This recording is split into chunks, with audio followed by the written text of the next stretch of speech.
Hello guys, welcome to Nivedita Saha blog. শুভ সকাল এবং শুভ রথযাত্রার সবাইকেই জানাই। তো আজকের দিনটা শুরু করছি হচ্ছে আমি আর রোহন ঘুম থেকে উঠে বাজারে যাচ্ছি।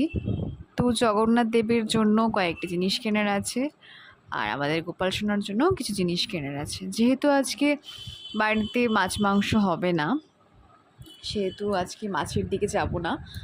তো এদিকে মাছের দোকানে আজকে ভীষণই ভিড়। তো আমরা একটু সবজি নেব, কারণ পরপর 2-3 দিন আমাদের নিরামিষ আছে, যেহেতু আজকে রথযাত্রা এবং কালকে বিপত্তারিণী মায়ের পুজোর আগের দিন, আর মঙ্গলবার বিপত্তারিণী মায়ের পুজো। তো সেই ক্ষেত্রে পরপর 3 দিন আমাদের নিরামিষ হবে। সেই বুধবার দিন আমরা আমিষ খেতে পারবো। তো সেই কারণে তারপরে আমরা কিছু সবজি নিয়ে নিলাম। সবজি নিয়ে নেওয়ার পর একটু ফুল নিয়ে নিলাম। ফুল নেওয়ার পর চলে এসেছি মিষ্টির দোকানে। যেহেতু গজা খাজা জগন্নাথ দেবের প্রিয় খাবার, সেক্ষেত্রে আমরা গজা খাজা